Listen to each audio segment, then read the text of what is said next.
Hi, I'm Chris, and today I'm going to be talking about the first 3 months of Trump's second presidency. I guess there's a lot that's been going on. We have PhD students being abducted by plainclothes policemen or some kind of representatives of the federal government, and kidnapped in broad daylight. So I guess the tenor of our political discourse on, issues like the conflict in Gaza has shifted. The definitions are being changed.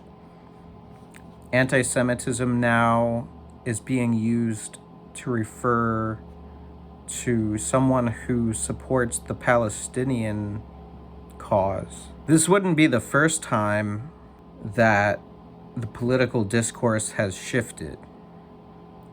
The term libertarian used to mean kind of almost what today refers to social democratic values. At least for me, when I was in high school, I was living in Georgia, and I was in the gifted program, and most of my friends in the gifted program were libertarian.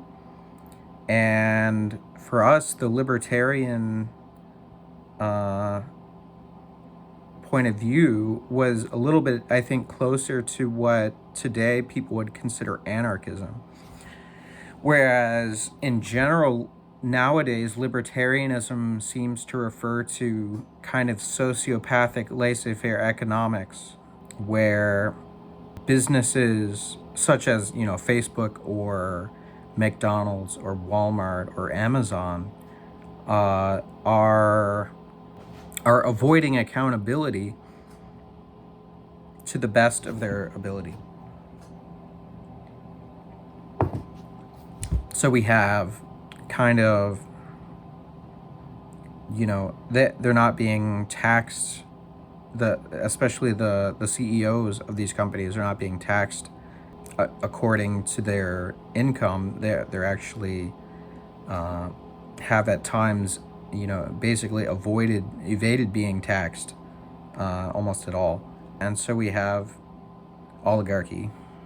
So yeah, the political discourse kind of seems to shift with each generation almost. It seems like each decade we have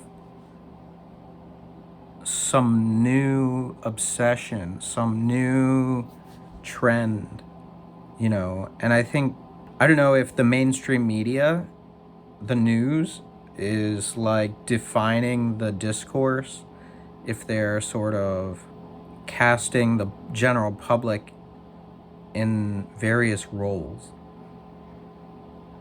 I don't trust the mainstream media. I don't like the mainstream media. Democracy dies in darkness. So to return to Trump's second presidency, I think it's kind of something that the news is always reporting on something, and it's kind of overwhelming. They're kind of always reporting on some new issue. Trump wants to default on some funding to Harvard, billions of dollars of funding to Harvard, because they're quote unquote anti-Semitic. And I think that is code for they're too lenient with pro-Palestinian protesters or pro-Palestinian, writers. So I really doubt that the word anti-Semitic is being used appropriately in this case. And it's just being published by the mainstream media, and it's being used to refer to anti-Zionism or, being a little bit too outspoken about the conflict in Gaza. I think it's worth noting that a lot of what is transpiring these days tends to require second and third revisitations of information with, there are caveats. So I think it's interesting that Elon Musk and RFK Jr. Have joined forces with Donald Trump. Given that I think that both of them are more intelligent than Donald Trump is. And, from the beginning, I kind of thought they were trying to influence him. I kind of also think that society is becoming very neurotic. And I think that I think it's important not to lose sight of what is happening, what is going on. Because I think that the mainstream media is really kind of creating a context, a backdrop that is chaotic and very unpleasant and uncomfortable.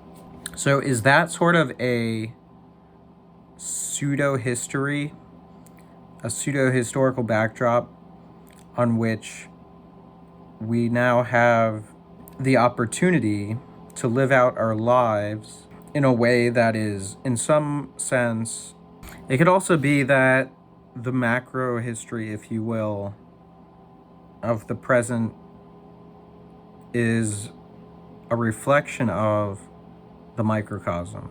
The microcosm is full of suffering, or the microhistory is full of suffering.